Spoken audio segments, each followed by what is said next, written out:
মেহেরবানি করে কেউ দলের ভিত্তিতে আমাদের শহীদদেরকে ভাগ করবেন না। আমাদের শহীদরা আমাদের জাতীয় সম্পদ। সমস্ত সৃষ্টির যিনি স্রষ্টা, তিনি যে আইন দিয়েছেন, মুক্তি কেবল সেই আইনের, কোনো জায়গায় নেই। এই আইনের জন্য জামাতে ইসলামী লড়াই করে। বৈষম্য দূর করার পথে হাঁটলেই বৈষম্য দূর হবে, ভিন্ন পথে হাঁটলে হবে না। আবু সাইদের বাড়িতে গিয়েছিলাম, এটাও ঠিক যে আমাদের আগে কেউ যায়নি। সেখানে যাওয়ার পরে তার মা বাপের মুখ দেখার সুযোগ আমাদের হয়েছে। এটা অতি গরিব ফ্যামিলি, একটাই সন্তান, তাদের উচ্চশিক্ষার একটু সুযোগ পেয়েছিল। বাকি কেউ, আমার ধারণা, আমি জিজ্ঞেস করি নেই, অবস্থা দেখে মনে হয়েছে কেউ এসএসসি পাস করে নেই, এর নিচে সবার অবস্থা। সেই ছেলেটা গোটা দুনিয়াকে কাঁপায় দিল, সাহসিকতার সাথে ডানা মেলে দিল আর বুক পেতে দিল।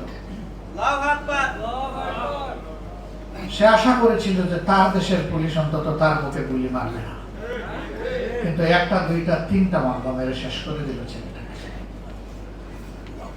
এই ছেলের জন্য জাতি গর্বিত এবং আমরা কৃতজ্ঞ। আল্লাহ তাআলা এই ধরনের ছেলে, এই ধরনের মেয়ে বেশি বেশি করে আমাদের মাদের গর্বে জন্মদান করুন। এই বীরই আমাদের দরকার বেশি বেশি। এই পরিবার এখন জাতীয় সম্পদ। যত শহীদ পরিবার সবগুলা জাতীয় সম্পদ। কেউ কেউ দলের কতজন শহীদ হয়েছে বলেছেন, আমরা কিচ্ছু বলবো না। আমরা শুধু বলবো যে মেহেরবানি করে কেউ দলের ভিত্তিতে আমাদের শহীদদেরকে ভাগ করবেন না। আমাদের শহীদরা আমাদের জাতীয় সম্পদ, তারা আমাদের জাতীয় বীর। কালার এক্সপার্ট, জর্জ স্যাপ এবং মাইল্ড অন হ্যান্ডস টেকনোলজি সমৃদ্ধ অরিক্স ক্রিস্টাল ওয়াশ আপনার লন্ড্রি এক্সপার্ট। এবং এইরকম যারা লড়াই করে আহত হয়েছেন, তারাও আমাদের জাতীয় বীর। তাদেরকেও কেউ দলীয় ভিত্তিতে ভাগ করবেন না। তাদের প্রতি আমাদের সকলের কর্তব্য, আর আমরা তাদের কাছে ঋণী। এটা যেন সবসময় আমাদের মনে থাকে। 24-এর এই বিপ্লবের প্রত্যাশা সমাজ থেকে বৈষম্য দূর করা। বৈষম্য দূর করার পথে হাঁটলেই বৈষম্য দূর হবে, ভিন্ন পথে হাঁটলে হবে না। আপনি মক্কায় যাবেন হজ করার জন্য, মস্কোর প্লেনে উঠে বসলে মক্কা আপনার দেখা হবে না। আপনাকে মক্কার প্লেন ধরতে হবে, জেদ্দার প্লেন ধরতে হবে, মদিনার প্লেন ধরতে হবে যদি আপনি সেখানে যেতে চান। আপনি মুক্তি চাইবেন, আর আপনি মানুষের গড়া আইন দিয়ে মুক্তি পাবেন, এটা আপনি কল্পনা করলে বুকার স্বর্গে বাস করবেন। সমস্ত সৃষ্টির যিনি স্রষ্টা, তিনি যে আইন দিয়েছেন, মুক্তি কেবল সেই আইনের, কোনো জায়গায় নেই। এই আইনের জন্য জামাতে ইসলামী লড়াই করে।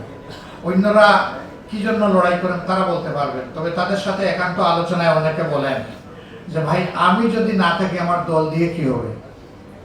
আগে দেখবো আমি কোথায় আছি, আমার পথ ঠিক আছে কিনা, আমি অমুক হইতে পারলাম কিনা, তমুক হইতে পারলাম কিনা। যদি আমি পারি আমার রাজনীতি ঠিক, যদি আমি না পারি আমি রাজনীতি করবো না। আর জামাতে ইসলামের বক্তব্য এই ক্ষেত্রে ভিন্ন, যে জীবনেও যদি আমরা ক্ষমতায় না যাই, কোনোবারের জন্য একজন এমপিও যদি আমাদের নির্বাচিত না হয়, একজন মন্ত্রীও যদি আমরা ভবিষ্যতে না পাই, এই জন্যে আদালতে আখেরাতে আমাদের নাজাত আটকা পড়বে না। আমাদের নাজাত আটকা পড়বে আল্লাহ যে বিবেক দিয়েছেন, সেই বিবেক অনুযায়ী মানুষকে যদি সম্মান করতে না পারি, মানুষকে যদি ভালোবাসতে না পারি।